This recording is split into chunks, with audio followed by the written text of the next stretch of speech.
жұмысқа шықсам бет ол шығып бара жатыр. Ол нетеді бай.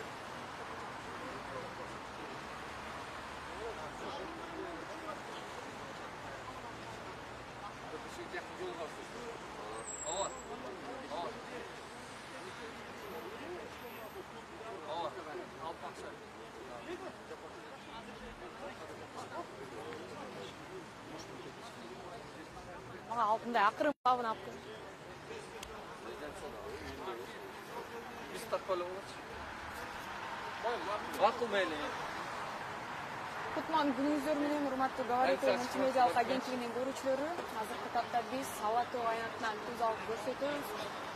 Кечээки кырдаалдан кийин бүгүнкү күндө борборду абал кандай, жана ошондой эле азыркы учурда коомдук транспорттор өз ногунда жүрүп жатат, жана ошондой эле түн кандай өттү, атайын ушул мынакей ак үйдүн алдында турабыз. Азыр ал жакты ак үйдүн кайтарып чыккан жигиттерден дагы интервью алганга аракет кылабыз, андыктан бизден алыстабай туруңуздар.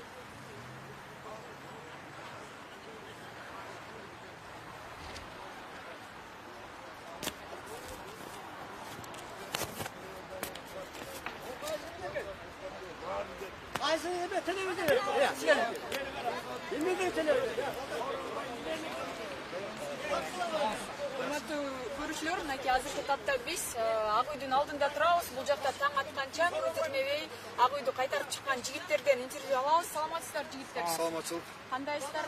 Кандай кечээ саат канчадан баштап бүгүн канчага чейин кайтарып? Биз айтып кетели, башынан башталганы мына. Элдер мародерлор ак үйгө киргенден кийин 15 мүнөттөн кийин сами организовать биз өзүбүз карапайым эле карттак эмелер, жаш балдар, которые элим жерим мамлекетке салымыбызды кылып коелу деген жигиттер биригип мародерлорго каршы дружина уюштуруп, ар бирибиз повязка тагынып, канча деген имуштан алып калдык. Биз азыр сразу кече Кактус медиа сайтына дагы интервью бердик. Азыр да сиздерге айтып кетейин. Биз 3 банкоматтарды, банктардын 3 банкоматын мындайда мародерлор сактап калдык. 2-3 машина техника, бытовой техника, эмелер жанакы компьютерлер, документтер, картиналар бүт бары бар. Анын баарын отпечатка кылганбыз. Анын баары азыр балдар кайтаратышат. Ар бир помещенияларга киргизип, ар бир помещениянын арасында алдында 3-4 бала отуруп алып кайтаратабыз. Кудай буйрса баары тынч. Бүгүн мурда күнү кече мародерство болду. Катуу болду биринчи күн, экинчи күн кичине азыраак болду, бирок түнгө чейин дагы болот таң атканга чейинчи. Колдон келишинче аракет кылдык, ошонун баарын алып калганга мына биздин жигиттер баарыбыз аракет кылдык, колдон келишинче алып калдык. Эми биздин салымыбыз ошол экен. Канча бир адам мародерство кылып турса, биз эми дружина болуп кол мамлекетке болгон салымыбыз деп ошо ак үйдү стратегический объект деп колдон келсе алып калганга аракет кылдык.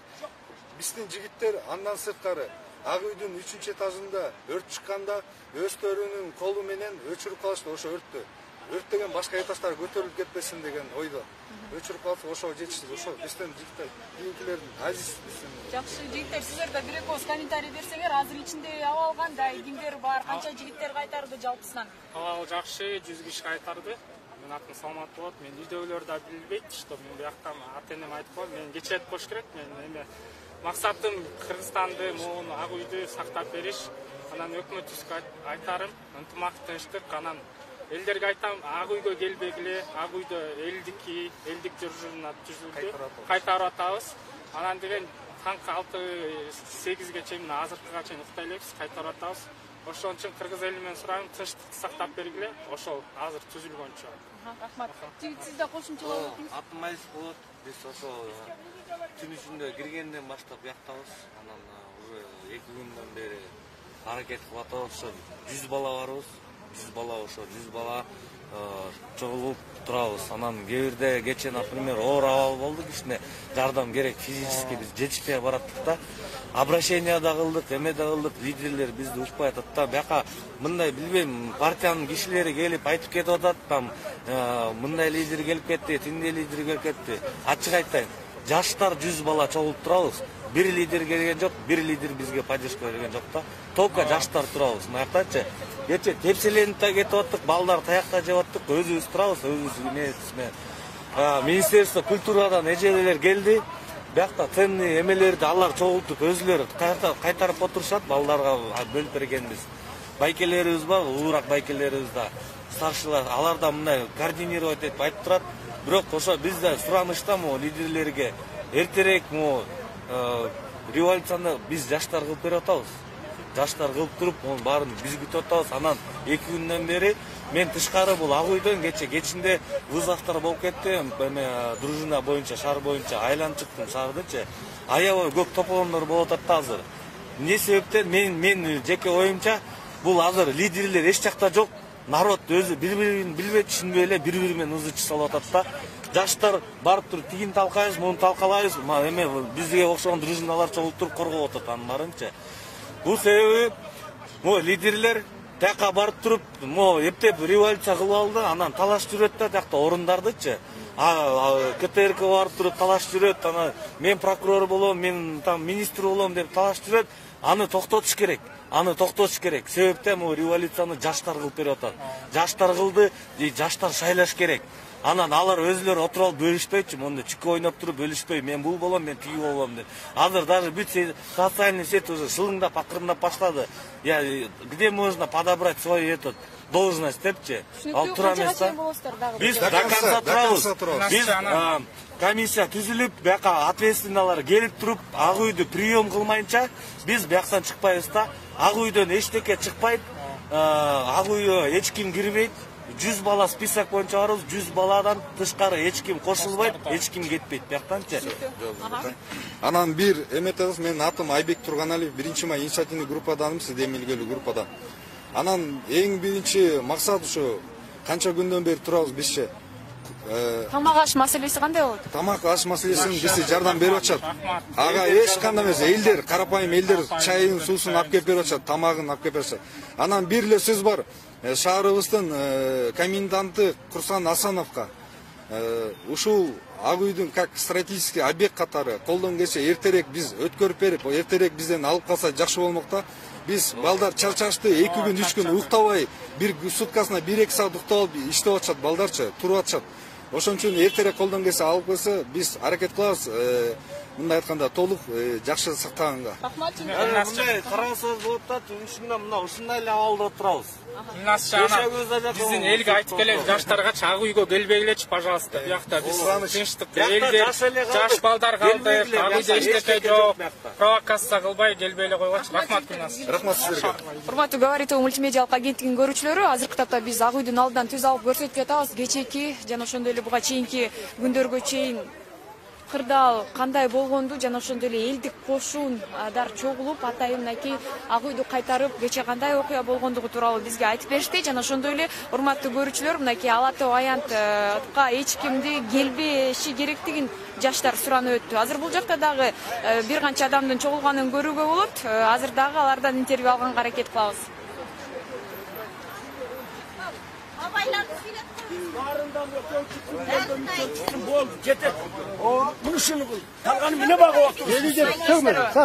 Yeni deputat gerek. Yeni deputat kalı saylasın. Yeni kalan.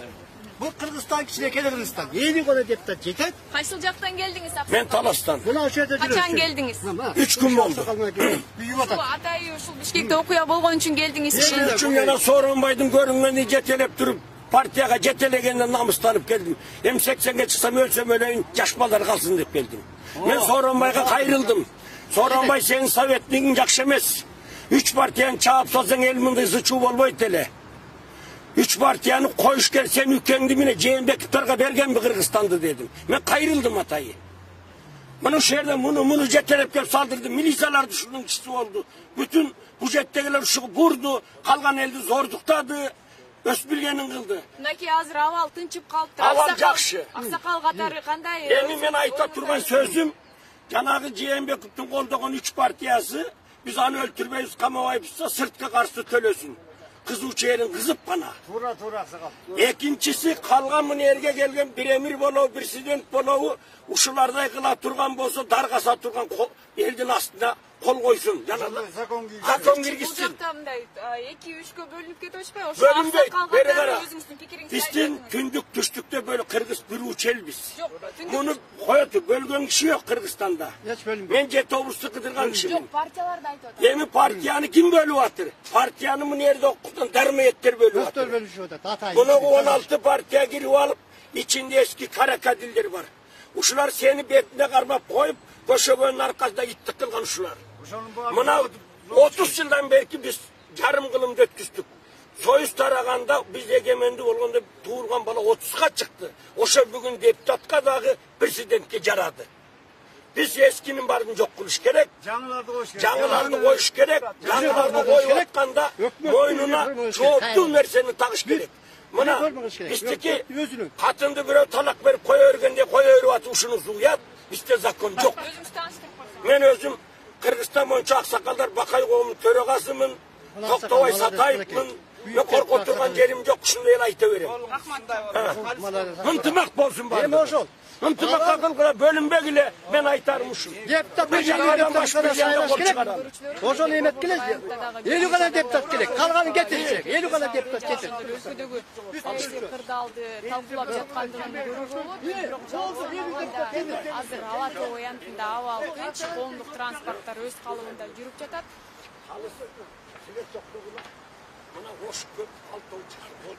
Азыр биз сапарыбызды дагы да болсо шаар аралап улантабыз. Бул жакта мынакей өзүңүздөр көрүп тургандай өткөндөгү болгон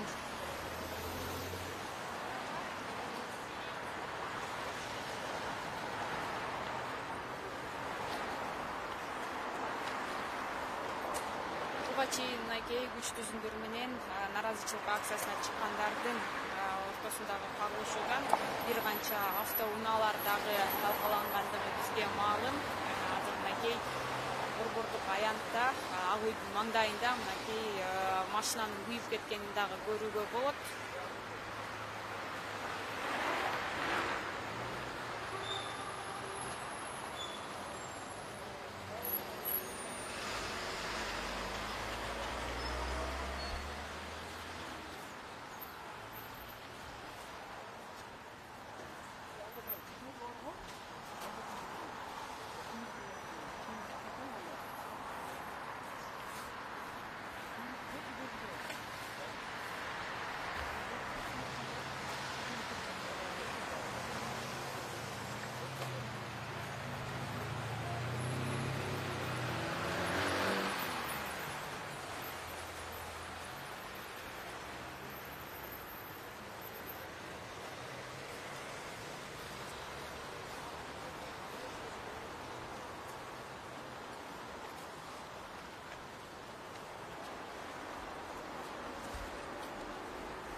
урматтуу көрүүчүлөр, мына эсиңиздерге салсак, буга чейин Бишкек тазалык эч кандай окуяга карабай бул жакта Бишкек шаарын тазалоо иштерин жүргүзгөн болчу. Азыр биз эжеден интервью алганга аракет кылабыз. Эже, саламатсызбы? Кандайсыз? Бишкек иш илгери. Атайы келдик сизге интервью алганы. Мынакей кырдаалга карабай дагы деле болсо тазалоо иштерин жүргүзүп жатасыздар. Шаарыбыздын Күн кандай өттү? Канчалыктан баштап тазалап баштадыңыздар? Ошол боюнча өзүңүздүн ишти айтып өтсөңүз. Салтынан баштап эле иштеп атабыз. Баарын тазалап, өз участкасын баарын тазалап чыктык. Мурункуга салыштырмалуу бир аз оор эле болсо керек. Оор. Таштандыларды тазалап. Баарын тазалап. Кечээ баары жардам берди. Жакшы. Баарын тазалап чыктык да. Рахмат, өзүңүз таанышып койсоңуз. Мен Элмирамын. Рахмат сизге, ийгилик ишиңизге. Тазалык Алатоодо иштейм. Рахмат.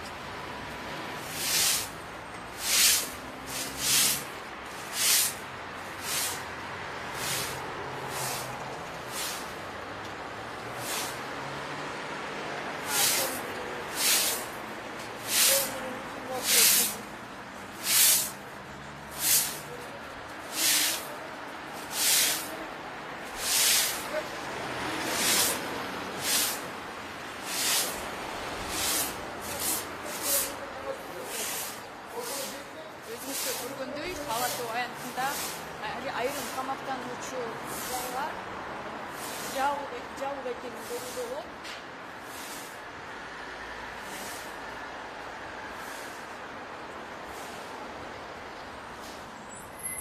Биз дагы да болсо шаар аралап борбордогу абалды чагылдырууга аракет кылабыз, андыктан бизден алыстабай туруңуздар.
Говорит мультимедиалык агенттигинин көрүүчүлөрү, азыркы тапта биз Борбор калаада абал кандай чагылдырып жүргөн чагыбыз.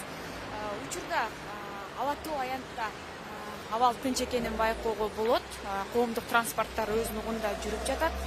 Мынакей кечээ так ушул аянтта миңдеген кишилер чогулган болчу. Азыр аларды дээрлик баары үйлөрүнө тарап кеткенин көрүүгө болот. Тазалык өз милдетин аткарып, мынакей Борбор калааны тазалап жүрүшкөнүн көрүүгө болот. Ал эми аянттагы эл өз иштери менен алек албетте. Дагы да болсо биз Борбор калаадагы абалды түз эфирде чагылдырабыз. Андыктан бизден алыстабаңыздар жана ошондой эле биздин каналга жазылганды унутпаңыздар.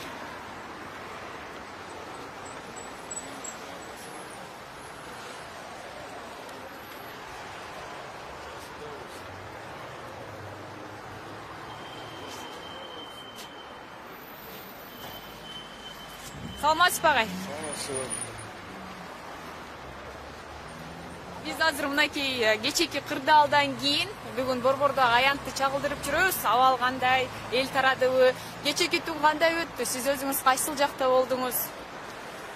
Biz ушул Ала Тоо аянтында болдук. Жаштарды кеңеш берип, акылдашып, сунуштап, 2 күн, 3 күн, 3 түн ушул жакта болдук. Жыйынтык адилеттүү болду. Элдин тагдыры, элдин, өлкөбүздүн жашоо тиричилиги үчүн. Дайыма ушундай болот, чынындачы. Бир гана адилеттүүлүк болбой калса, эл көтөрүлөт. Мындай төңкөрүштөр, мындай бийлик алмашуулар болбош үчүн элдин бийлигин кайра орнотуш керек. Жалпы элдик референдум өткөрүп, бир мандаттуу шайлоо системасын киргизиш керек. Себеби азыркы конституция саясий партиялардын диктатурасын орнотуп койду. 10 жылдан бери. Азыркы мына эл арасында Текебаевдин конституциясы деген баш мыйзамдын жыйынтыгын ушулун көрүп атабыз. Саясий партиялар жалаң байлар, коррупционерлер партиялар аркылуу менчик партияларды ачып алышкан. Ошолор аркылуу бийликке орношуп, элди эзгендин жыйынтыгы ушул болуп атат. Буну төңкөрүш дейбизби, күч колдонуп бийликти алып алган болобу, революция болобу, иши кылса адилетсиздик бийликти эл кууду.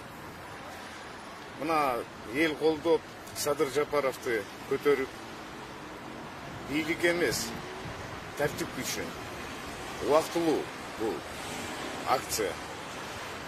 Элдин сунушу боюнча тартип керек да. Жашоо тиричилик уланып атат. Тынч өткөрүш керек. Элге аманчылык менен тынччылык Кудайдан тилейт да элчи. Эми болсо жумуш көп.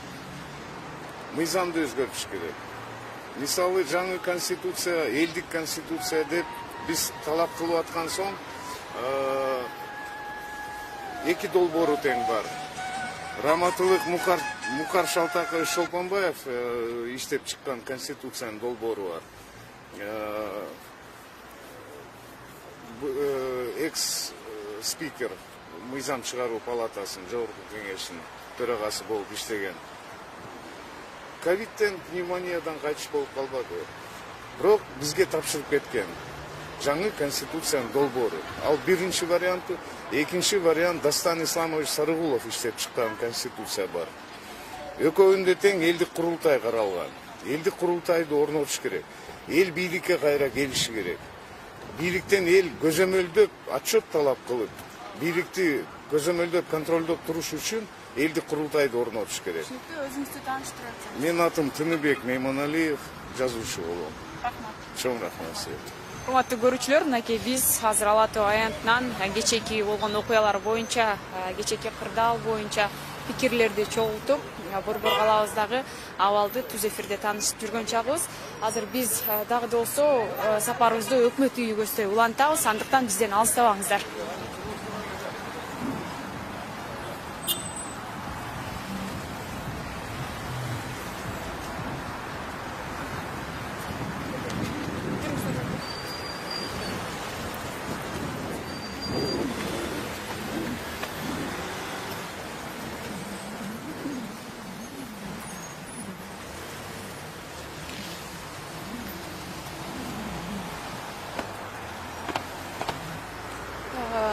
Эсиңиздерге салсак, дал ушул жерде милиция кызматкерлеринин күзөткана дейбизби, ушул атайы милиция кызматкерлеринин күзөтканасы болчу. Бирок азыркы учурда мынакей ушундай акыбалда экенин көрүүгө болот.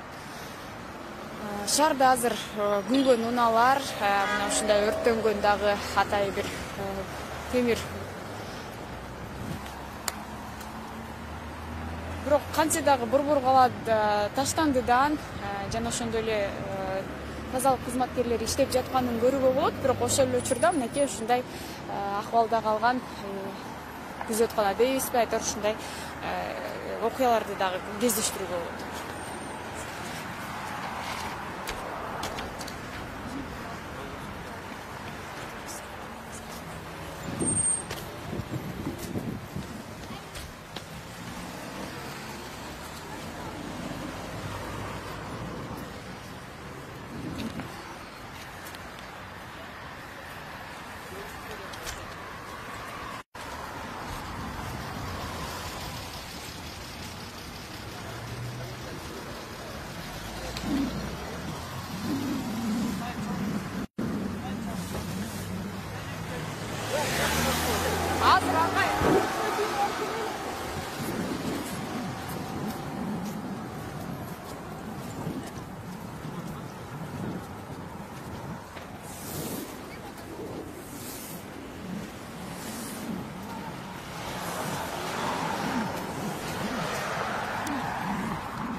айылдыгында Ала Тоо аянтында абал тынч.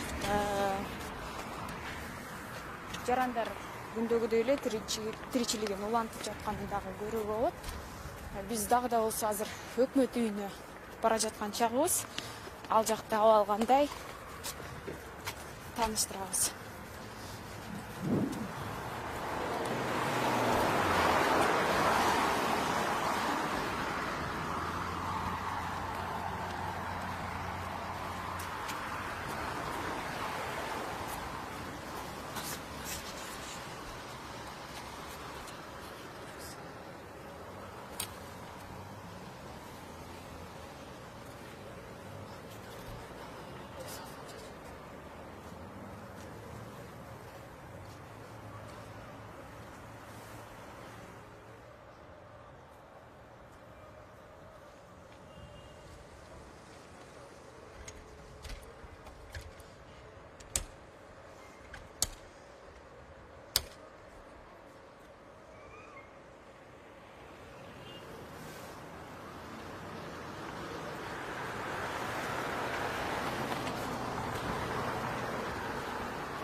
Урматтуу көрүүчүлөр, азыркы тапта биз Борбор каладагы өкмөт үйүнүн алдына келдик. Бул жакта бир катар көптөгөн милиция кызматкерлерин көрүүгө болот. Азыр дагы да болсо сурап билгенге аракет кылабыз.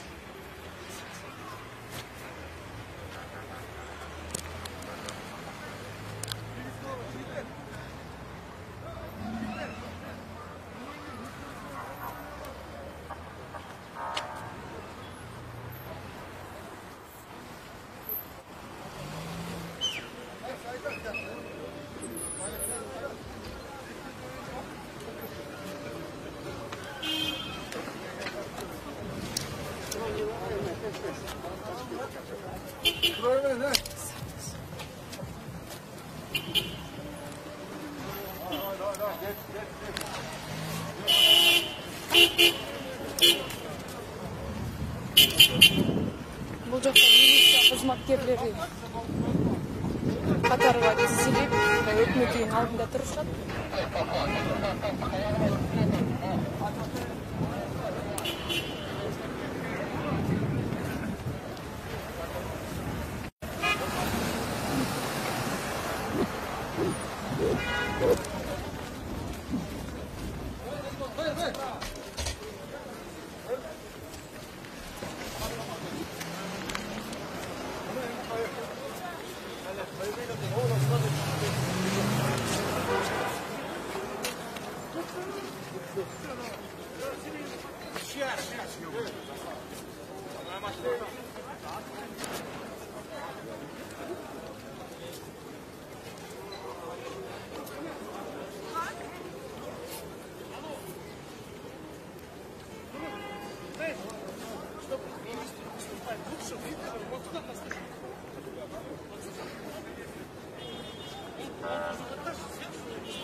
Урматтуу көрүүчүлөр, азыр өзүңүздөр көрүп болгондой, Борбор калаадагы өкмөт үйүнүн алдында милиция кызматкерлери катарга тизилип жатканын көрүүгө болот. Алдыда биз дагы да болсо түз эфирден алып көрсөтүүгө аракет кылабыз.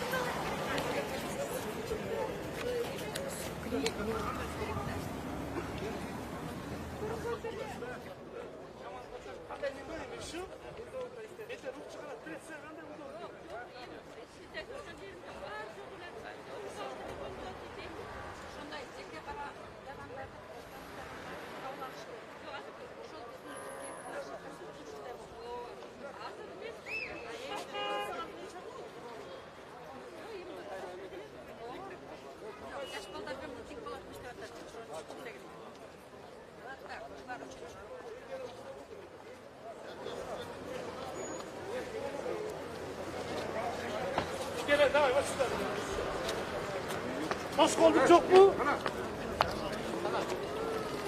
Здесь лучше, давай, здесь лучше.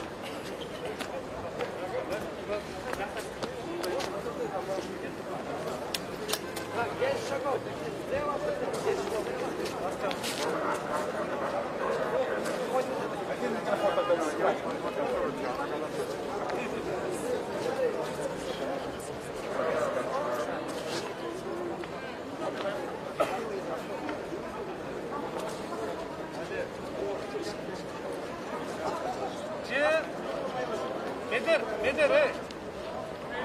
Bunda olanın ministrine bir için hadi mikrofon şurada. Mikrofon dayar.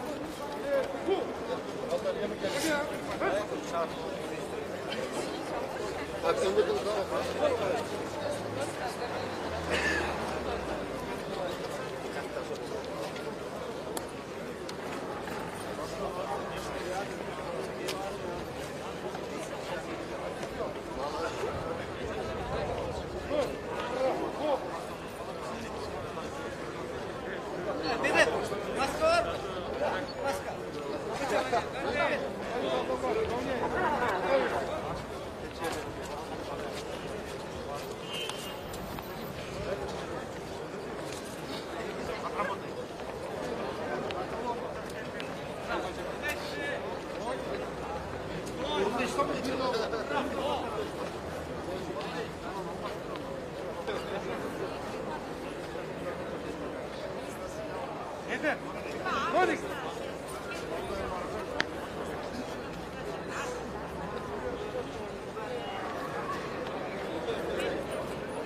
Tonik.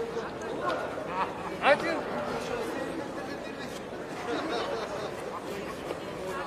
Tonik. Mikrofonu şu yerge gelecek derken. Ne kaçıyor? Şu bile yapar. Ya. Güzel.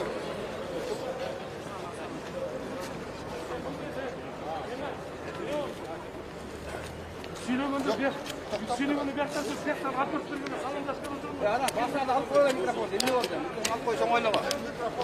Bravo ya. Ama iyi.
Урматтуу Говорите мультимедиалык агенттигинин көрүүчүлөрү, азыркы тапта биз өкмөт үйүнүн алдынан түз алып көрсөтүп жаткан чагыбыз. Өзүңүздөр көп болгондой, азыр бул жакта саналган күнөттөрдөн министрдин убактылуу милдетин аткаруучу Курсан Сатарович Асанов сөз сүйлөйт. Бул жакта милиция кызматкерлерин жумушка кайра чыгаруу аракети жөнүндө сөз болот.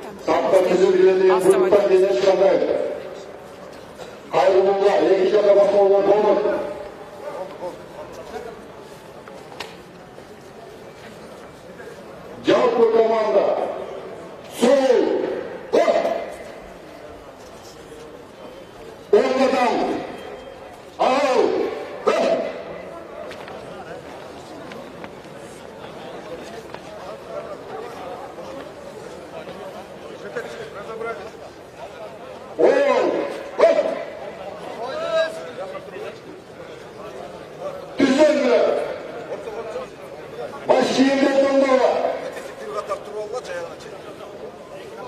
Hazır sotrudniklerin maskası boş gerek, maskalı giydi.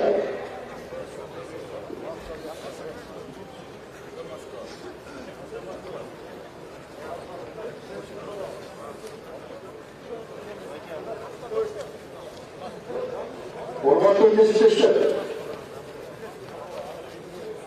Hazır bu yerde garnizonlu kanun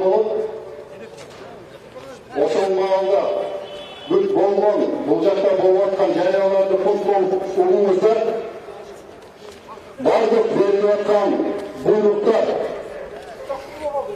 гарнизондық работтан кейін шығып барып жерде бекітілген жерлерге барып қызмет өтеу.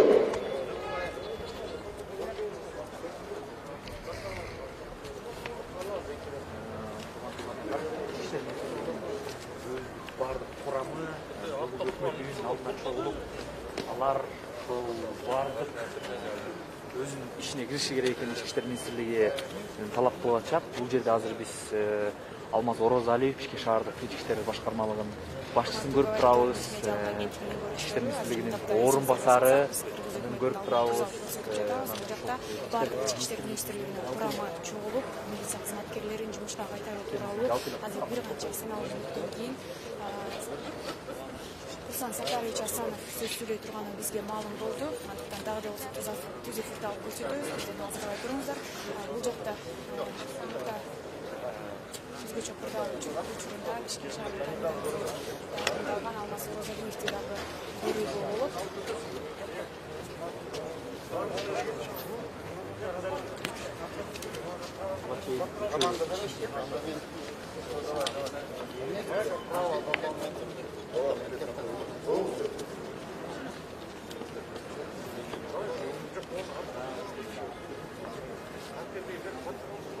Урматтуу кесиптештер, общая команда, круг, ком! На 2 шага вперед, шагом! Марш!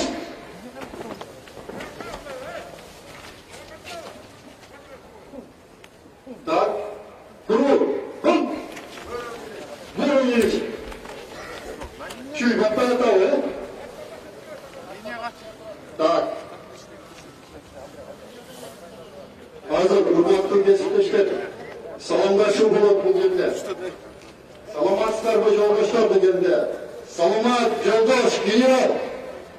Түшүнүктүү, да? Саламат, жолдош, генерал.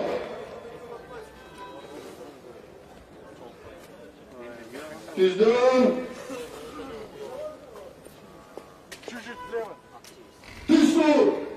Саламдашуу. Саламатсыздар менен жолдоштор.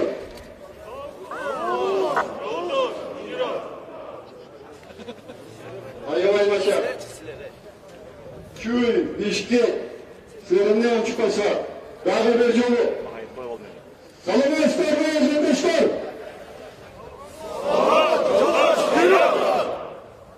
Мени карап тургула. Менин колумду алды көтөргөндө полный грудь дох приводах ответ. Демди алабыз, демди чыгарып атканда жооп беребиз. Саламатсыздар менен жолдоштор.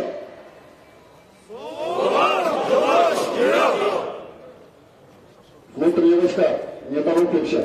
Мени карап тургула. Саламатсыздар менен жолдоштор.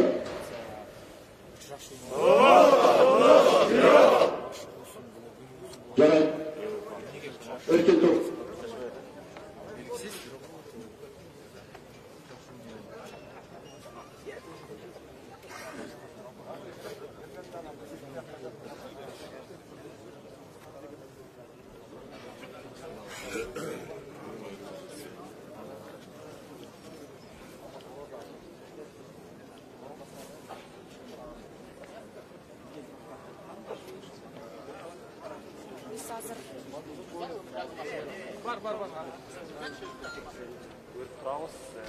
Урматтуу кесиптештер, салтанаттуу жүрүштөн кийин могу арканы көрүп атасыңарбы? Ошол жакка чейин барасыңар дагы, андан солго оңго бурулуп кетесиңер.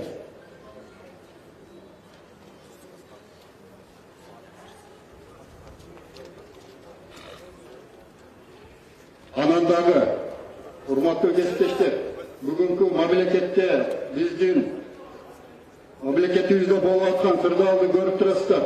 Ошондуктан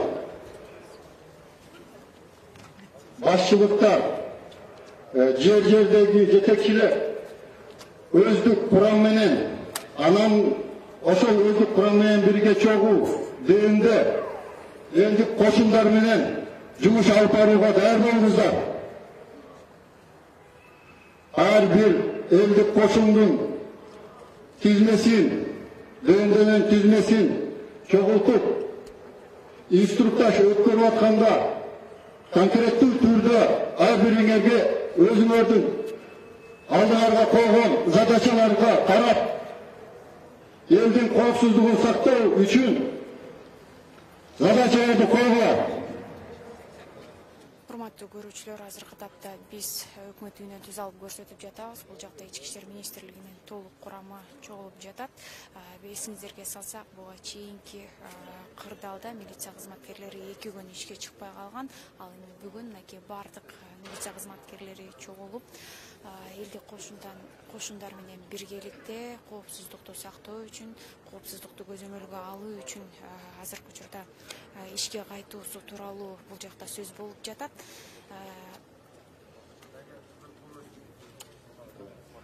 Салтанаттуу жүрүш болуп жатканда, урматтуу кесиптештер, могу разделительный линия менен өтөсүздөр. Макулбу? Ушул линия менен өтсөңөр, ошондо тегиз жакшынакай чыгат.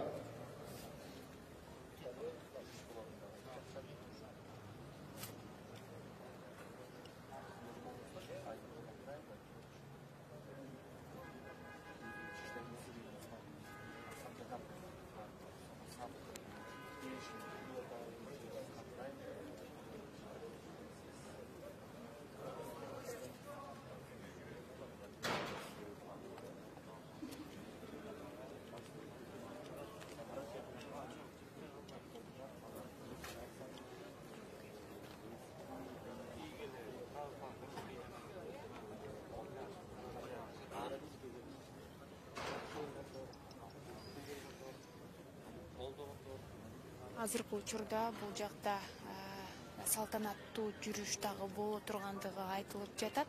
Ал эми мынакей ушул Ички иштер министрлигинин курамы тизилип турган учурда бул жакта жөнөкөй эл дагы ушул Ички иштер министрлигинин курамын карап турган чагы. Саналуу мүнөттөрдөн кийин Ички иштер министрлигинин убактылуу милдетин аткаруучу Курсан Сатарович Асанов сөз сүйлөй турганы бул жакта күтүлүп жатат.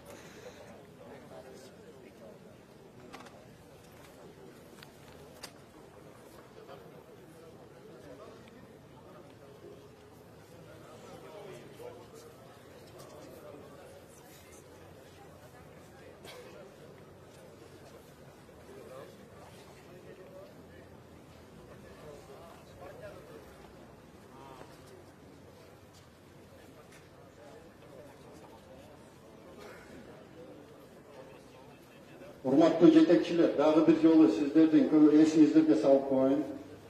ДНД элдик кошундар менен чогуу жумуш алып барылат. Бул жакта милиция кызматкерлери ДНДларга жилеттерди, элдик кошундарга жилеттер болсо, бардыгын камсыз кылгыла. Бул жакта милиция кызматкерлеринин элдик кошундар менен биргеликте иш алып баруусу тууралуу айтылып жатат. Эсиңиздерге салсак, кече Борбор калааны 1,5 миңден ашуун элдик кошундун мүчөлөрү кайтарып чыккандыгы бизге маалым. Алар Борбордогу ошол абалды тынч сактап, көзөмөлгө алып, жана ошондой эле мародёрлукка жол бербөө максатында кече Бишкек шаарында 1,5 миңге жакын элдик кошундар түзүлүп, алар коопсуздукту сакташкан болчу. Ал эми бүгүн Ички иштер министрлигинин толук курамы ишке чыгып, андан ары кырдаалды көзөмөлгө алат деген бул жакта бизге маалыматтар айтылды.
өтмөң керек болуп тамир болду.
Түндө бир топтор жүрдү дейт, анан ал силерде түндө кызматкерлер эмнеге чыккан жок деп кече бардыгы да чыккан жок.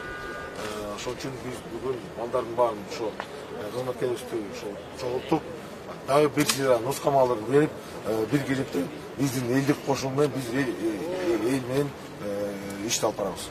Азыр эми Ички иштер министрлигинде министр ким? Жетекчи. Бүгүнкү күнү комендант города Бишкек бар. Бишкек шаар коменданты Асанов Курсансытаж. Колду азыр эме иш-чараны Гарнизон Түздөн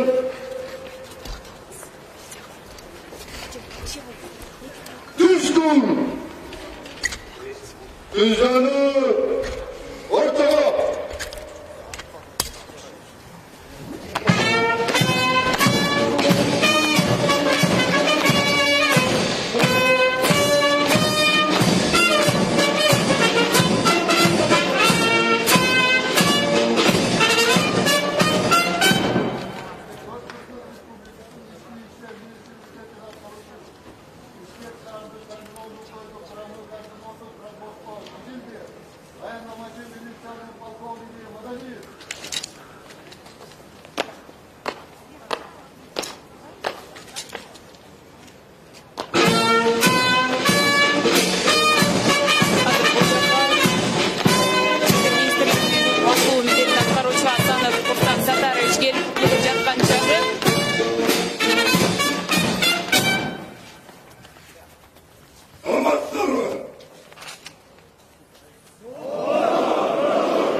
Bizge uşul 2 günden beri yardım bergen ihtiyarçılık.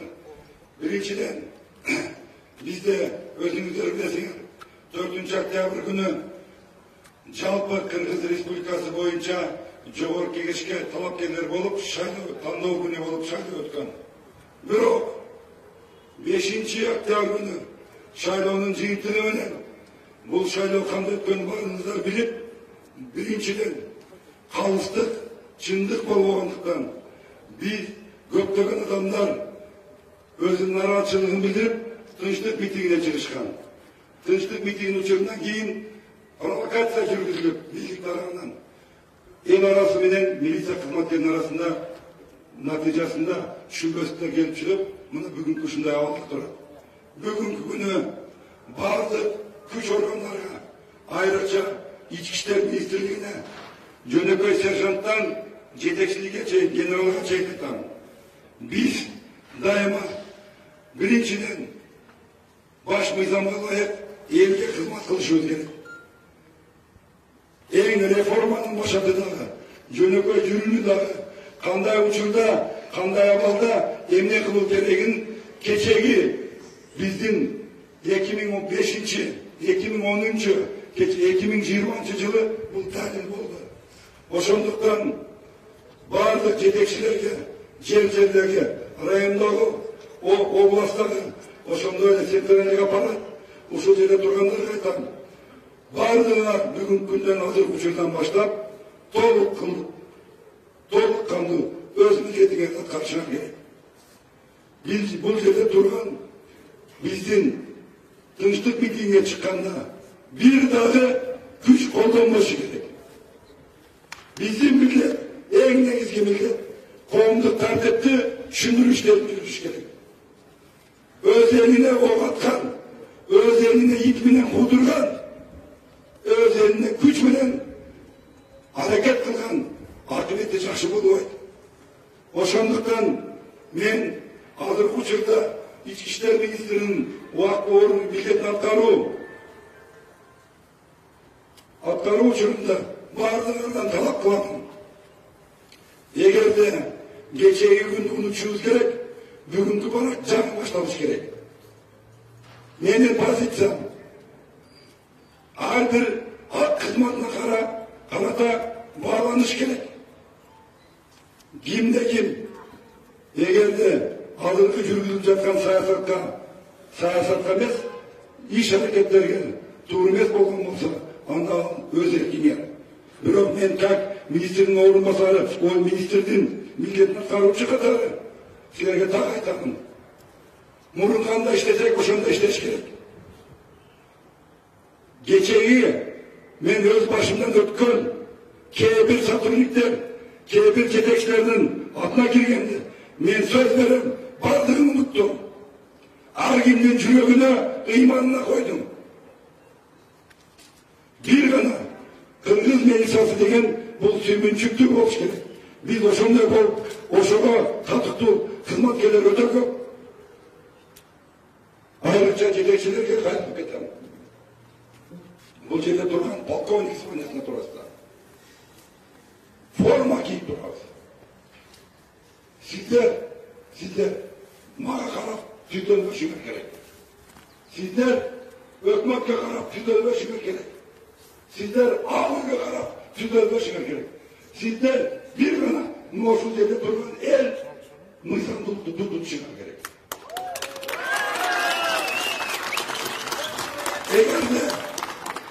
Эгерде кимде ким бүгүнкү күнгө чейин бирөөнүн тапшырмасын аткарган болсо, айрыкча бул жерде мен ачык айтам. Ички иштөө кызматы, тергөө кызматы, министрдин орун басарлары болобу, кимиси болсун, өз ыктыяры менен чечим кабылдасыңар. Бардыгы мыйзам негизинде чечилет. Эгерде ошондой эле бул жерде туруп, урматтуу апалар, аталар, бир туугандар турасыңар, инчектер. Мен жалпы ички иштер министринин атынан, өзүмдүн атымдан кечээ күнү мен ушул өзүм талапкер катарында да жүрүп айткан элем, 4 октябрь бул өзгөрүү күнү болсун деп. Калемдим. Бирок андай болгон жок. Бирок эл өзүн көргөздү. Эмне экенин. Азыр кээ бир күчтөр жүрөт экен. Мен 100 автоматым бар. Же менде 2000 спортсмен. Эч ким иштеге кыла албайт. Мен сөз берем. Мен ушул жерде иштеп турганда бирөөнүн каны төгүлбөйт. Бардыгын тынчтык жолу менен чечебиз. Эгерде тынчтык жолу менен чечилбесе, анда мыйзам иштейт. Мыйзамда кандай жазылган болсо ошондой чара көрөбүз. Кайсы жерден болгон? Оштон болосунбу? Жалалаттан болосунбу? Баткенден болосунбу? Таластан, Нарындан, Көлдөн, Чүйдөн, Бишкек шаарынданбы? Ошондуктан мыйзамдуулукту талап кылам бардыгыңыздардан. Айрыкча биринчи форма кийгендерден. Ал эми жалпы элге мен ыраазычылык билдирем. Жалпы кыргызстандыктарга айрыкча ушул жерде туруп, чындык, акыйкатты үчүн күрөшкөндөргө. Кечээ күнү, мурда күнү бизге жардам берип, şahata talonçuluk жүрgüzбөгөн үчүн, bir daha talonçuluk болбогондугу үчүн, тартип эң жакшы өзүңүздө калмагандыгыңыздар үчүн, мага жакындан жардам бергениңиздер үчүн дагы бир жолу өзүмдүн атымдан, өздүк курамдын атынан силерге ыраазычылык билдирем. Бүгүн сөзсүз түрдө урматтуу кесиптештер, биздин өзүбүздүн мыйзам бар, өзүбүздүн талап бар. Бардык жерлерде жетекчилерге берилди команда өз кызматтарды караш керек. Мага суроолор барбы?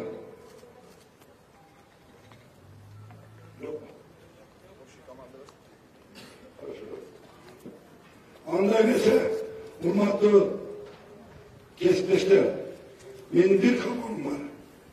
Жараткан өзү болду. Улайым үйдөн эктебинен кандай чыксаңыздар, кечинде ошол бойдон үйдөн барыңыздар.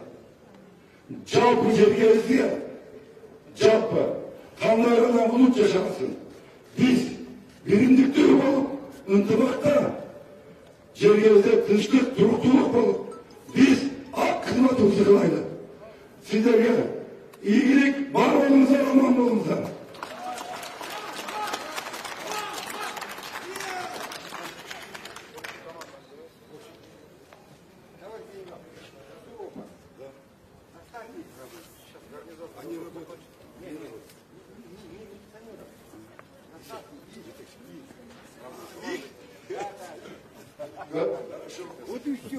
Азыр мен сурап, азыр жакшы суроо берилди. Мен кайрылып кетем. 13 партиянын жетекчилигине, жаштарга, урматтуу агалар, урматтуу элдер, урматтуу партиянын жетекчилери, биз эмне үчүн кечээ эл чыкты? Эл чындык, акыйкат, адилетсиздик болгондуктан эми азыр бүгүн силер келип туруп башкача көз карашта болсоңор, жерлерде өзүбүз баштасак, партия болуп, менин көз карашым таптакыр карама каршы келет силерге. Мен бул должностка эч кимди эмес, эл тарабынан келдим. Bir de partiyaya ben bu hükümde gösterimçiliğim yok. Ошондуктан партия жетекчилерине айтарым. Бүгүн өзүмөр мурунку президентке айтып аттарды тегерек солго отургула деп. Бүгүнкү күнү тегерек солго отуруп, жаштар менен бирдикте бардык маселени өзүңөр тынчтык жолу менен чечиш керек. Бардыгы мыйзамдуу болуш керек. Рахмат. Бар болуңуздар, аман болуңуздар. Гарнизон түздүн түздүр. Кыргыз Республикасынын борбору Бишкек шаарында коомдук тартипти сактоодо жетекчилик эл менен, элдик кошундар менен бирдикте кызмат өтөп, жарандарга сыл мамиле жасоого буйруклом салтанаттуу жүрүшкө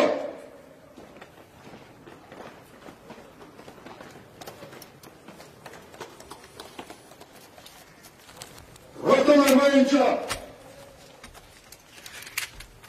борбордук аппарат түз, калгандар оң,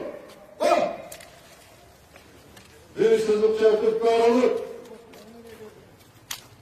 түздөрү оңго Adam!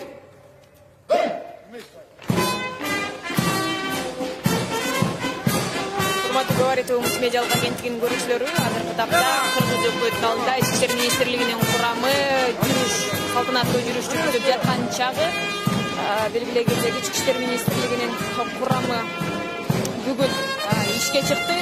Ага Ички иштер министрлигинин убактылуу милдетин аткаруучу Курсан Сатарович Асанов чыгып сөз сүйлөп, бүгүн элдик кошундар менен биргеликте милиция кызматкерлери жарандардын коопсуздугун сактоо үчүн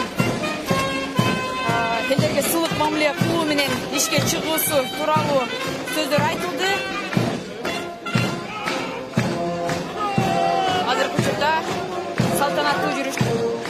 жатат.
Бүгін Қырғыз өкіметінің алдында Ішкі іштер министрлігінен толық құрамы ишке чыкты. Азыркы учурда эски аянтта салтанаттуу жүрүш өтүп жатат.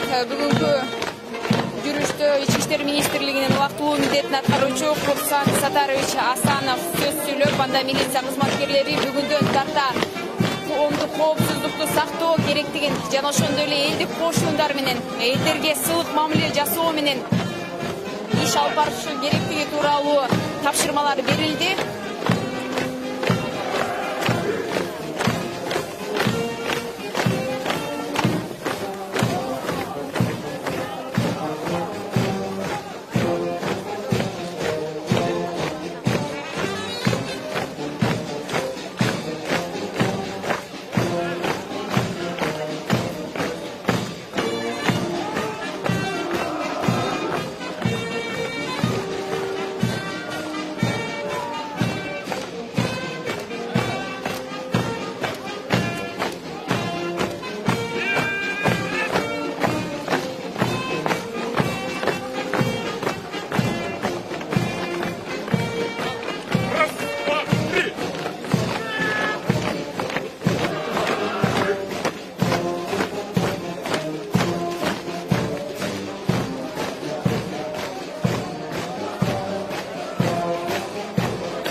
Mehnati var.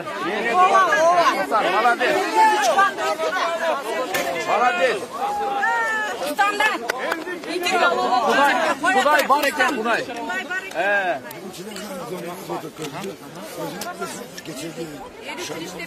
General.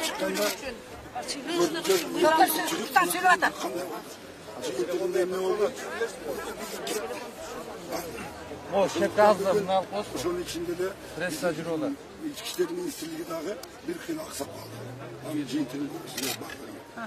Sonuçtan bugün günü kandaydır bir yerimiz bir olur. Çünkü onlara oturtkezip bizim negizliğimiz etmekten eğilmenin birlikte kovumluk tertipti. Önce içmedi. Kovumluk tertipti kamsızdı. Öz milletin hakkı. Qaysi dokumentin, qaysi deklaratsiyanın aslında milletin qarşı oldu. Ушундай тынчтык керек да, ушундай болуш керек. Жакынкы пландарды айтсаңыз, кандай? Алдыгы пландар боюнча биринчиден өкмөткө билесиздер. Легитимдүү болуш үчүн анын үчүн бул жогорку кеңештин депутаттары, анан баягы 13 партия бар го. Ошонун жетекчилери сүйлөшүп, кайрылма жасап кеттим. Ошонун негизинде мен ойлойм, кандайдыр мыйзамдуу бир чечим кабылданат жакын арада. Демек бүгүн милиция ишке чыгып, мен дагы айтып коеюн, биринчиден милиция бул ким? Милиция бул карапайым адамдардын балдары. Биз азыркы күндө элдин жардамы менен талаптануучулук кылыш керек, тартипте болуш керек. Бул элдин талабы менен деген мыйзамда бар мында отурган. Бүгүнкү күндүн учурун талап. Мыйзам иштебегендиктен бүгүнкү ушундай учурга келди. Түндө эмнеге милиция кызматкерлери чыккан жок, анан элдин кошун ошол элдин кошун 1,5 миңге чыкты. Өзүм развод өткөзгөнмүн. Бишкек шаар башка башкарманын ичинде кечеги күнү көптөгөн милициялар жаратылганга байланыштуу аз санда чыгып, көбү мындай формада кийинип жүрдү. Элдин кошу менен бирге. Бүгүн мындай көчө мыйзам бузуп болгон жокпу, одон бир бишкек соода борбор. Биринчиден кээ бир жерде болду, айнек сындыргандар болду. Кээ бир мейманканаларга кирип түшүнбөстөр болду. Ал бардык материалдар топтолгон. Бүгүнкү күндө мыйзамды көрдүк. Бул мыйзам ченемдүү көрүнүштө эң негизгиси 2010 жылга окшоп мародёрлукка жол берилген жок. Аймактардагы ички иштер башкармалыгы эмне болот? Кандай алардын абалы? Бардыгы. Мага чейин ким дайындалган болсо, бардык толук кандуу иштейт. Башка башкармалыкта да ким дайындалган болсо мурун ошондой иштейт. Бүгүнкү күндө алардагы жерлерде ушундай гарнизондор өткөзүлөт. Эл менен бирдикте өз кызматын кылат. Милиция кызматкерлери арасында жаракат алгандар ушундай деп. Билесизби, жогорку баш мыйзамда жазылган. Кимдин колунда айтсаңыз. Элдин айтканы болуш керек. Элдин эгерде өлүмүш болсо, акыры келип туруп, өтө кандай десем кечеги окуялар кайталанышы керек. Ошондуктан элдин бирге болуш керек. Демек бүгүн түндө кызмат кылышат экен, мындай. Кече да кызмат кылган.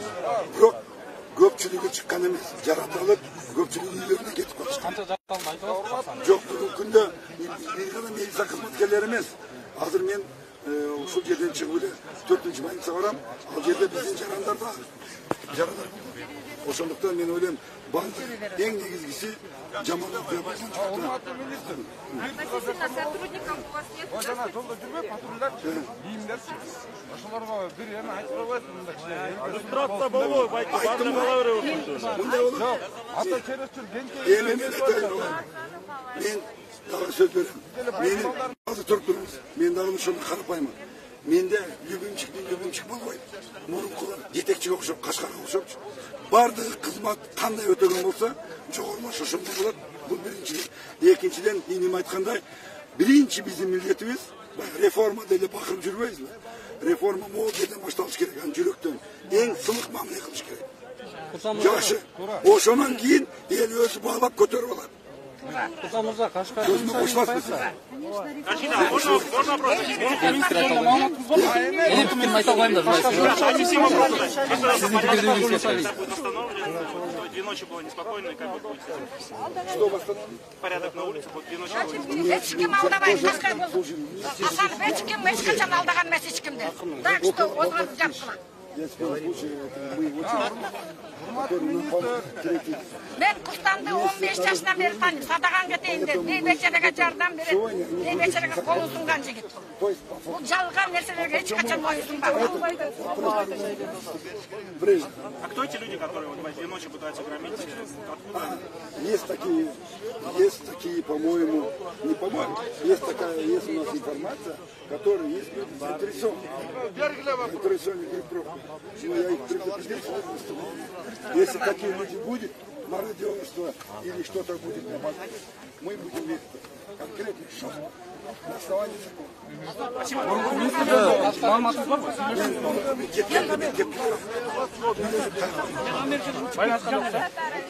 Hurmatlı minister. Kaçıp etti. Al minister, benim bilişimce. Özünü orumda saklasaydı. Sırasına ayta. Kadr meselesi. Konuşup taşıp kaçıp etken. Illüstratsiya jolini boshqarganlar javob bermichi? Bu cho'qqiy javob dini hukumat illüstratsiya jolini Men aytib o'taman. Parlamentim çevirmiş gerek. Sözsüz Cumhur Kengeş çekip koyup. Ben şöyle kalbim kettim. Onun üç baktı. Üç yaştan birge oturup bir tegerekse insan bir seçim almış gerek. Cumhur Kengeş sözsüz olmuş gerek. Şunu çeşit. Şuraya kırsalar geçelim. Hükümet sayılmagan kuşlar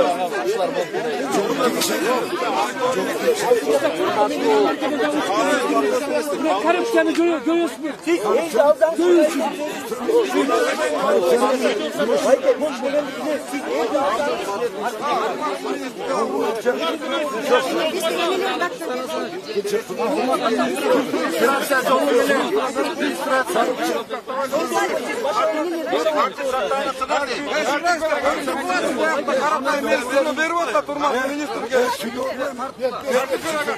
Korrupsiyan aytar. Korrupsiyan boyunca.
Şimdi değer bulsunlar da.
Gel zabrada buyurun. Buna taza kişi.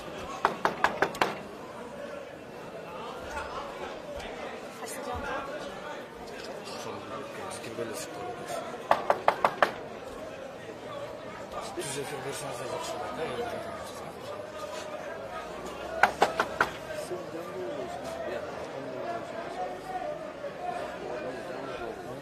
Açıkla. Satürkler geldi.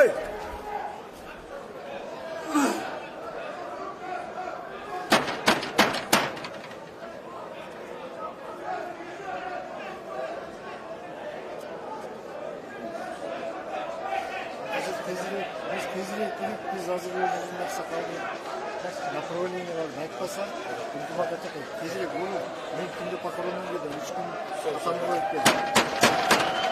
Açıkla. Oy. Açıkla ya Satürkler geldi. Ой, мен эшик кайтарып аткан болот сени.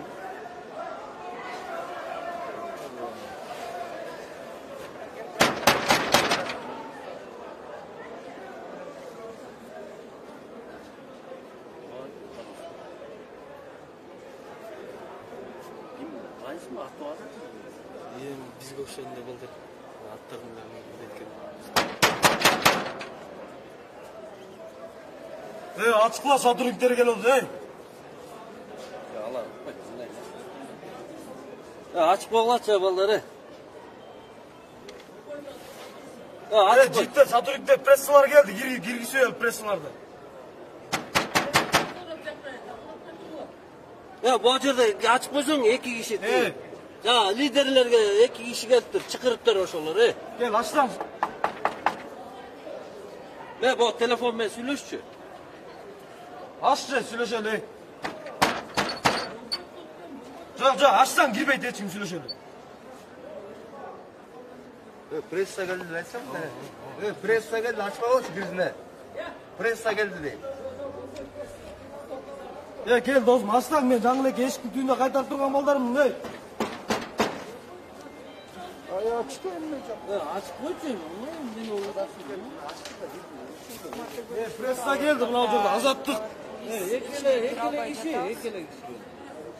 Açpaysın mı? Açsan giret de.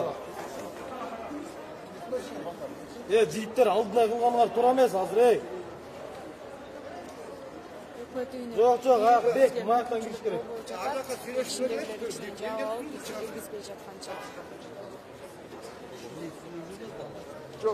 Bu yüzüne girişmedi. Ненормально. Açık koymuyorsun. Tep eşikti. Bu pressa girген. Анын ичинен ачпай каласың. Бул жакта азыр ачууга мүмкүнчүлүк болот. Pressani koyuyor.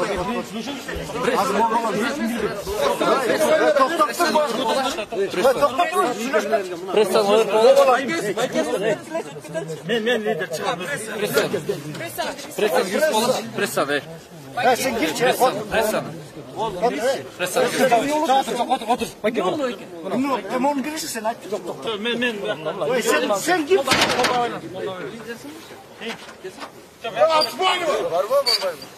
Pressan girişi емес баке biz yandan bir geleceğiz. Kaptan girmiyor oldu. Жок, мектебиз. Biz berkün biz işe bak edeceğiz.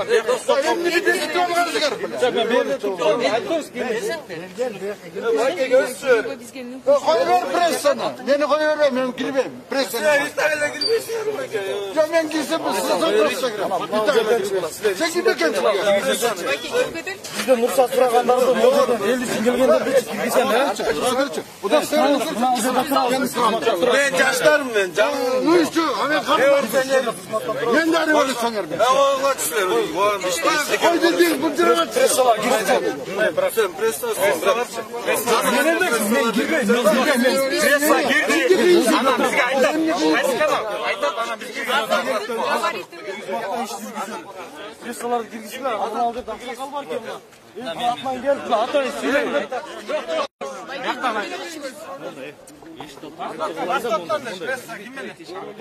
Mına azatlık mına olacak.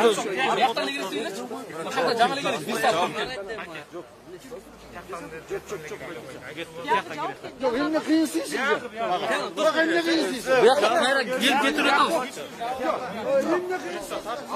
Азыр учурда өкмөт үйүнүн алдыңкы бөлүгүнөн киргизбей коюшту. Азыр башка тарабынан дагы кирүүгө мүмкүнчүлүк сурап көрөбүз. Белгилүү болгондой, азыр өкмөт үйүндө ички иштер министрлигинин толук курамы чогуу бул жакта салтанаттуу жүрүш жүргөн. Ал эми өкмөт үйүнүн ичинде дагы маалымат жыйын болуп жаткандыгы тууралуу бизге кабар берилген, бирок тилекке каршы өкмөт үйүнүн ичин бекитип алып, жалпы журналисттерге кирүүсүнө уруксат берилген жок. Азыр башка тарабынан дагы кирүүгө аракет кылып көрөбүз.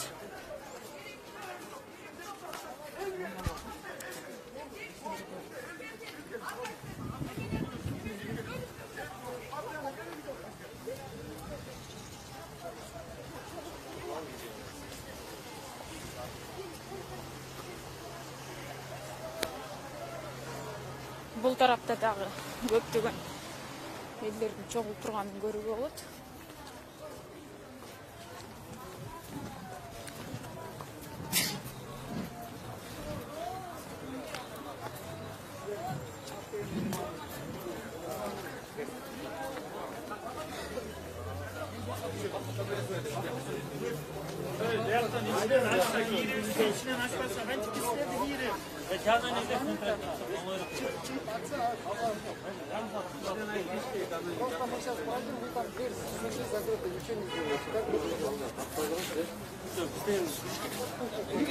Өзүңүздөр көргөндөй мынакей бул жактан дагы бизди ичине киргизүүгө мүмкүнчүлүк бербей жатышат.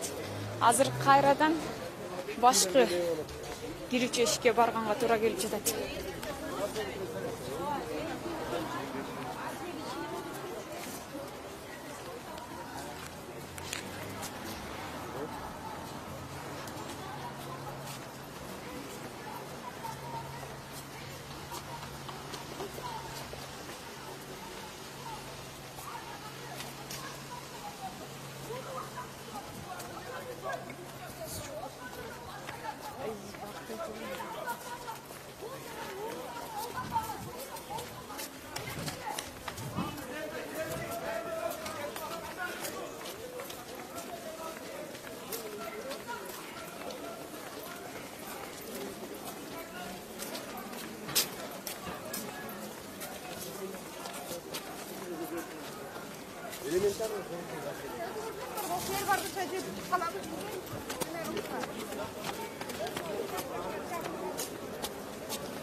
Байке кимеге биз барып келдик, бул жак жабык экен. Киргизип коебуз, мынакей барып келдик. Журналист. Жигиттер, келе журналисттер киришти. Байке биз барып келдик. Жабык бияктан киргиле деп. Биз жаңы бияка келгенбиз да, ал жакка бияка аяк тегенен бияктан киребиз. Келип жигиттер. Пресс-мессин отурушу, пресстен киргизели. Мындайраак турулачы.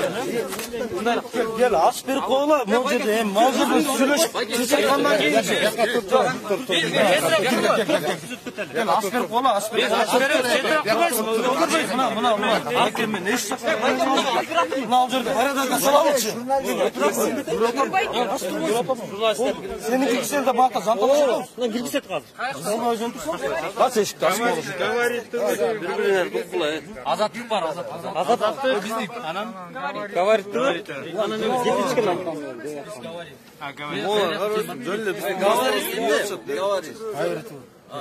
Азыр ацык айтат го.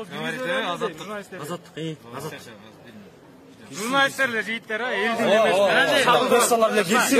Журналисттер жөнүнө коёлуп жигиттер, кирип ал 5 dakika жок. Jurnalistler de girsin böyle hiç girmez. Jurnalistler. Böyle geç kim?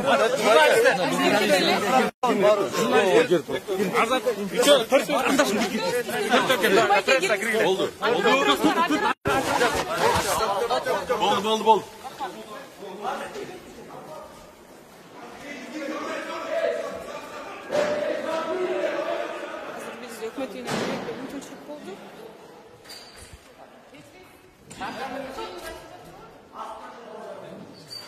Экинчи этаж.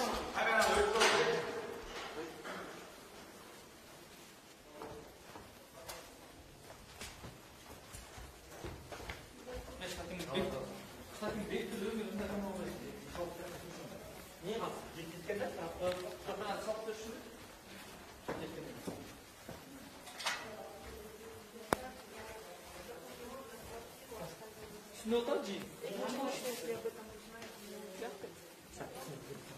Ağla bakayım.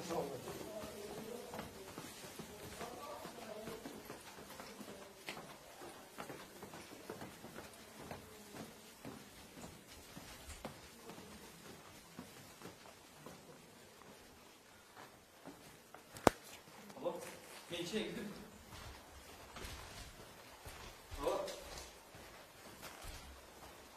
Yok mu cin? Sizlerin de bu bedben alıyor. Gülme cin o da. Duvarda köşe içine gidiyor diyor. Жыйын өкмөттө ушул жыйын болду деди, биз кайсы салт эми кайсы салдар болот? Кандай берсиз?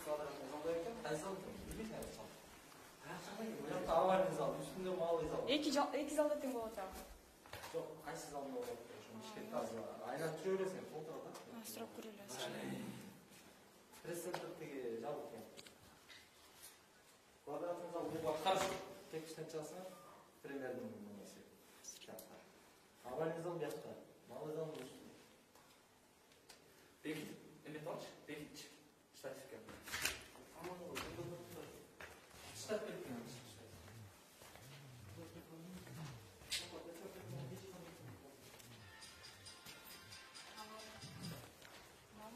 Алло. О.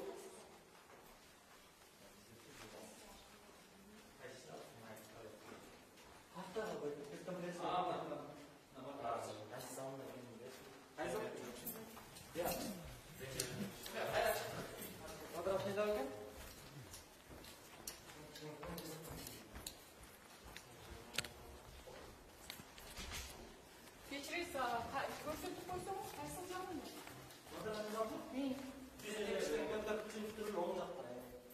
Беркичи башка залычы?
Баарыбыз чогулуп туруп, Кыргызстандын башкаруу органдарын бекитип беришибиз керек.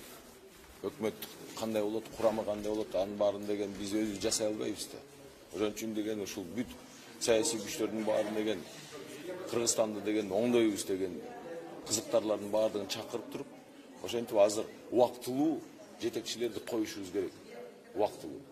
Анан ошол убактылуу өкмөт өзү 2 айдын ичинде болобу, алдыга маселе кандай болуп калат? Эртең пандемия болуп калса кандай болуп калат? Кандай болот? Жылса кыска мөөнөттүн ичинде жагы жогорку кеңештин шайлоосу болуп өтүш керек. жаңы шайланган жогорку кеңеш өкмөттү мыйзамдуу бекитип бериш керек. Азыркы учурда жерлерде ар кандай шаарлардын мэрлерин, акимдерин, мына мен ушул жерди башкарам деген адамдар пайда болуп атат. Алардын баарын мыйзамсыз деп эсептейсизби силер? Алардын баардыгы деген элдин чечими менен дайындалып атат өздөрү. Бирок өкмөт мынакей, азыр биз убактылуу өкмөттү деген баарыбыз бекиткенден кийин өкмөт өзүнүн деген ыйгарым укуктарын иштете баштайт. Алар деген мисалы 2 айдын ичинде ошол киши отурса, эми ошол жакта коопсуздук башкаруу маселелерин деген эл өзү деген тандаган болсо боло берет. Садыр Жапаров да өзүн азыр өкмөт башчы катары көрсөтүп атпайбы буга? Ал деген өкмөт башчы катары жогорку кеңештин чечими менен көрсөтүп атат. Биз болсо айтып атабыз, жогорку кеңештин чечими деген ал эл ишеними кеткен жогорку кеңештин чечими кандай болот? Болбой калат. Андан көрө кел бияка биз менен кошо. Биз деген баарыбыз биргелешип бияктан сен болосуңбу же башка болобу мунун баарын талкуу менен элдин чечими менен анткени эл деген ишенбей атат. Садыр Жапаров эмне деп жооп берип атат? Ал деле макул биз менен. Макул баякка чогулткула баардыгын. Келчилер келтиргиле баарыбыз отуруп алып бул маселени чечели деп ал деле мынакей ошо менен кетти азыр. Биз айтып атабыз, биз элди тынчтандырышыбыз керек болуп атат. Эми үчүн баягы эле жогорку кеңеш, баягы эле эски эле депутаттар эч ким ишенбеген чимкирик парламентке деген ошол деген бизди деген мыйзамдаштырып берип атат деген суроого жооп таба албай жүрүшөт. Биз ошону деген могу өзүбүз биргелешкен кеңешме менен элге түшүндүрүп беришибиз керек болуп атат. Бул деген ушу биз баарыбыз биргелешип чечилген нерсе. Ал деген убактылуу башкаруучу болот, убактылуу. Анткени шайлоодон кийин жагы жогорку кеңеш келет дагы, ошондо ыйгарым укуктуу премьер-министр дайындалат. Садыр Жапаров деле айтып атат, мен деген азыр ушул убактылуу эле башкарып турганга даярмын дейт. Биз деле айтып атабыз, даяр болсоңуз анда бүт биргелешкен чечим болсун да, жогорку кеңешкер бизге деген сизди таңып койбой. Айтсаңыз мынакей, башкы прокуратурада жана ошондой эле социалдык тармактарда деги эле коомчулукта Чоң Азат партиясындагылар мындай басып алуу аракетин көрүп атат да, буга кандай комментарий бересиз? Бизди Чоң Азатты деген атынан жамынып алып жүргөндөр толтура болуп атат. Ошон үчүн мына көчөдө айттык. Азыр мына алдыңарга да чыгып атайын айтып атам. Биздин Чоң Азаттын атынан эгерде бирөө келчү болсо, бизге чалып, биздин деген сайттар бар, штабтын телефондору бар, тактап сураш керек да. Анан жөн эле да, анан жөн эле келип алып туруп бирөө биздин атыбызды жамынып атса, биз эмне дейбиз?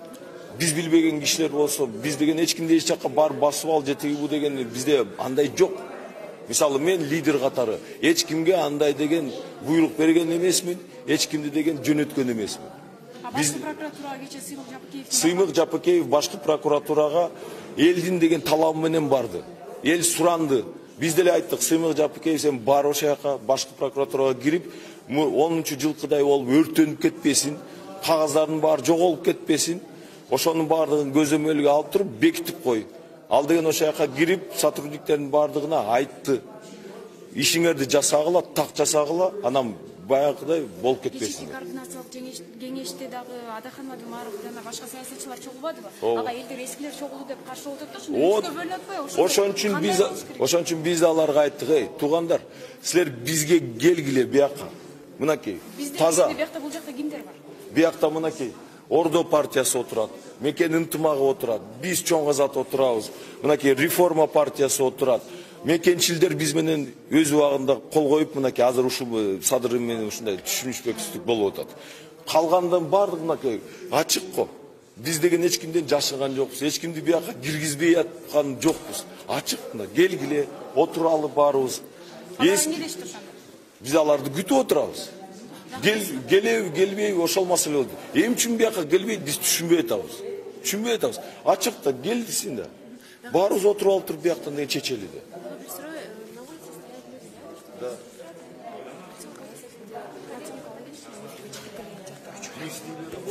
Эти люди требуют только одного, чтобы реально пришли чистые, новые, молодые силы. Они ворваться сюда не пытаются. Мы объясняем, что здесь никто не занимается дележкой портфелей. Есть деструктивные силы, которые пытаются, да, обратно захватить это здание. Но мы этого не допустим. Ну, мы приходим периодически же объясняем людям ситуацию.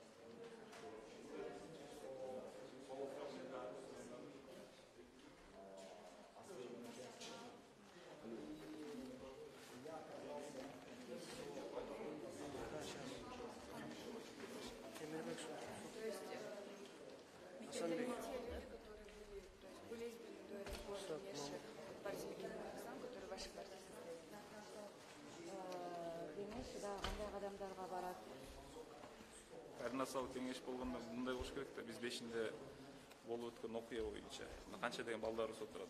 Алар деген өзүнүн ден соолугун, мына эки адамыбыз абот болуп кетти. Ушулар деген түнү бою ошол жерде жүрүшүп, кырылышып, кайра эле эскилерди алып келген бул ниетине чыккан эмеспиз биз.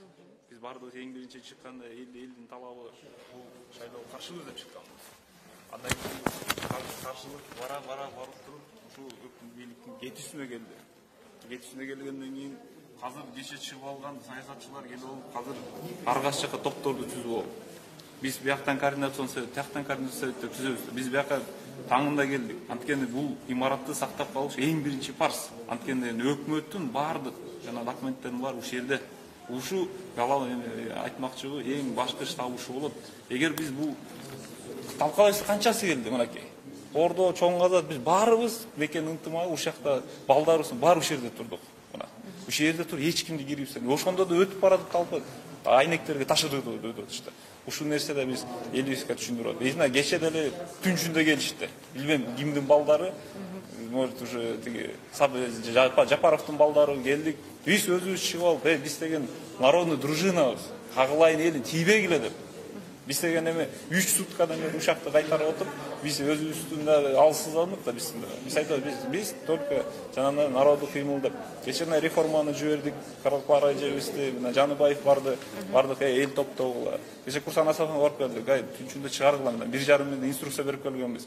Мына 1,5 миң эме бар. Азыр сизге өкмөттөн кагаз жазат, бекитип берели. Сиз өзүңүз караңыздар, Бишкекти сактаңыздар деп. Сиз туура айттыңыз да, азыр ар кайсы жакта да координациялык кеңеш түзүп, бизди укула деп ушунтат да. Анан канчалык деңгээлде алар мыйзамдуу, сиздер мыйзамдуу, кимге ишениш керек эле өзү? Эми азыр карабайсыздарбы, мына бул бийлик келди дагы жана 6-салдын жогорку кеңештерин чогултуп алды Сазы Жапаров. Мендер бүгүн кирип келди.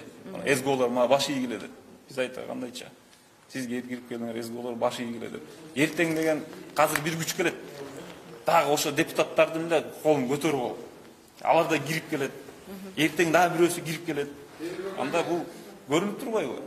Эч кандай принцип да жок, мыйзамы да жок экенинчи. Ошондук.